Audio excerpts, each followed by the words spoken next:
inyuma y'igihe kitari gito Diamond Platnumz canke Nasib Abdul Juma atari mu rukundo, noneho ibintu vyasubiye gufata iyindi ntera, aho kuri ubu hariko hatutumba urukundo hagati ya Diamond Platnumz ndetse na Mimi Mars, umwe mu bakobwa adasanzwe kandi nawe bikora neza mu gihugu ca Tanzania. Intango imvura imvano ya runo rukundo yabaye ino ndirimbo Cheche ndetse n'indirimbo Litawachoma, indirimbo Diamond Platnumz yafatanikanije n'uno mukobwa ariho gusinyisha muri WCB, nawe akaba atari uwundi akaba ari Zuchu Zuhura Kopa, mu mukobwa twambaye ko nawe ariko arabitwara neza muri ino game yo mu gihugu cya Tanzania. Ibi rero vyatumye uno mukobwa Mariana Mude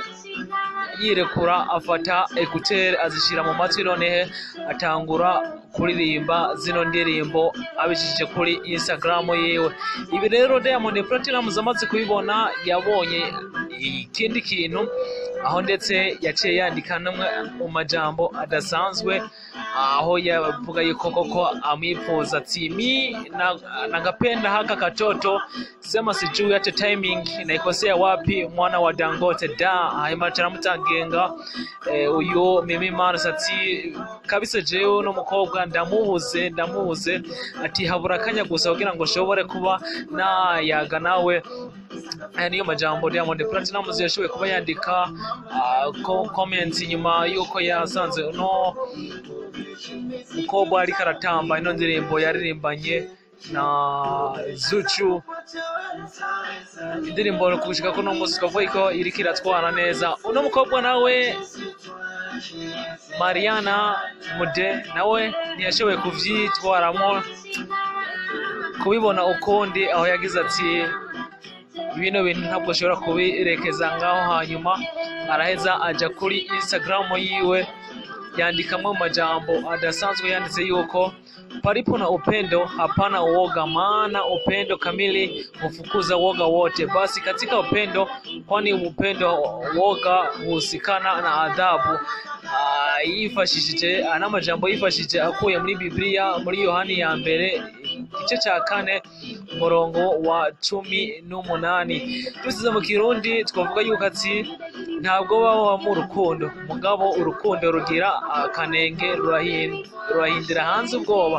Mu vy'ukuri ugumana ubwoba, kuko ubwoba butagira mu vy'ukuri ugumana ubwoba ntiyagira akanenge mu rukundo. Yani amajambo uno mukobwa Mimi Mars yandikiye Diamond Platnumz amwereka yuko niyaba koko yumva amushashariye mu rukundo atagakwiye kugira ubwoba bw'uko amwegera hanyuma akabasha kumubwira ibiriho, ati ahari urukundo ntabwo babuhaba, naho ahari urukundo ruhagaze neza nakibuza yuko ubwoba bwirukanwa rugahungwa.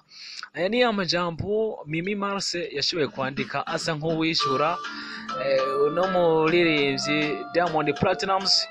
No mukobwa nawe asanzwe ari umuririmbyi mu gihugu cya Tanzania, muziko yaririmbye nk'indirimbo Papala Papa, indirimbo Tamani za Dede za Down n'izindi. Ibi ntivyahereye ngaha, kuko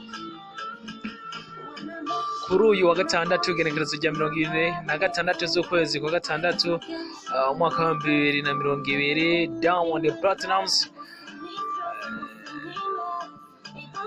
nawe yongeye kwerekana yuko atari umuntu yigishwa ibintu vy'urukundo, ahubwo naho asheze kubanza kumwitaho bikwiye, aho yamutumiye iwe mu rugo hanyuma basha kuhogana.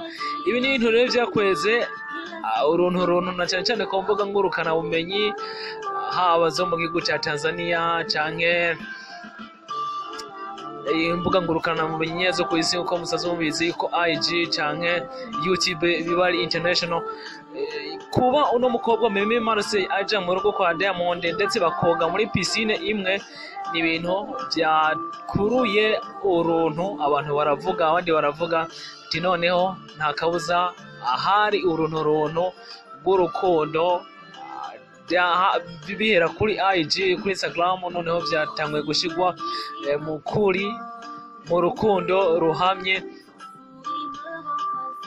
ndetse kuri ubu biravuga yuko Diamond Platnumz inyuma y'amezi ashikane atari mu rukundo atakabuza noneho yamaze kugwinjiramo neza akaruzamamo nuno mukobwa Mimi Marce. Mimi Marce amazina yiwe y'ukuri yitwa Mimi Mariana Mde, ni mushiki canke mutoyi wa Vanessa Mde, umukobwa musanzwe muzi cyane mu karere kubera imiziki yiwe yagiye ikundwa ku rugero rushimishije.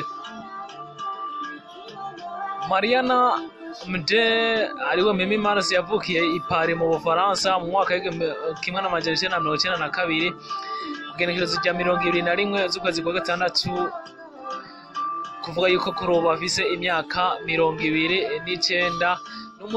Ni umukobwa akongera akaba umuririmbyi, yatanguye ibintu by'ubu YouTuber hanyuma aza kwinjira neza na neza mu mwuga wo gutangaza amakuru mu mwaka wa 2017.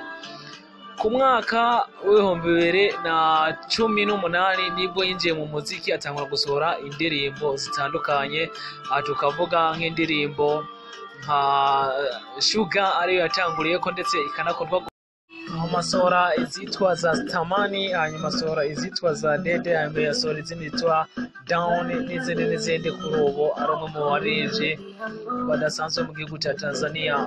Ntawe umenya nimba Diamond Platnumz ndetse na Mimi Marce ibintu byabo bigiye kuba birama, ariko uko biri koko nuko hari hageze iminsi havugwa amajambo y'urukundo Diamond Platnumz ko agiye kuba yubaka ugwiwe nubwo ibintu bitashimangiwe, cyangwa se uno mukobwa na Diamond Platnumz bo bariko bararondera kiki cyangwa kumenyekana. Uzi ko no muri rivyi Diamond Platnumz ari umwe mugabo akunze cyane gukoma kiki mu bintu bidasanzwe cyane muri East Africa. Diamond Platnumz yakwiye kundana n'abakobwa batandukanye, haba mu ndani mu gihugu ciwe aho yagiye akundana n'aba na bariya, ariko no hanze ya kino gihugu ntawuzi nimba koko Diamond Platnumz na Mimi Marce hari akantu nawe bagiye kuba babyara, akana bagiye kuba babyara ko Diamond Platnumz abakobwa bashika batatu bose bagiye batandukana babyaranye umwana, cyangwa naho ko bari gucomeka gusa nyuma bikagenda nk'uko kugira ngo babanza kuba bazimya umuriro. Ntawuzi, ariko ibi byose ni buke buke tuba turi kumwe namwe kugira ngo amakuru tuguha abari original ari exclusive. Niyo mpamvu ndagusaba kugumana natwe, ivyo navyo bikagenda mu gihe ugize subscribe kuri channel YouTube yacu, mukemeza no gakengero kugira ngo amakuru tuguha uzoze urayaronkera ku mwanya. Nizeye yuko wewe nanje wabaye addict kuri page, ariyo mpamvu ndagusaba kandi ugusangize ino video gushikana hano kure kugira ngo ibashe gushika aho yari ikwiye gushika, abantu babashe kumenya byinshi. Stay on with us. Ariko nagusaba ugira icyo uvuze muri commentaire kuri urukundo rwa Mimi Marce na Diamond Platnumz, ariko kandi ugire na like ni waba unejejwe n'ino video yacu, na dislike nayo utanejwe n'ino video, navyo ari ngombwa ko mu buzima ivyo nivyo bitwereka nimba hari mwaryohewe cyangwa mwagaye. Thank you mwabanye natwe kuva ku ntango gushika kuhereza. Thank you mwagize neza rwose.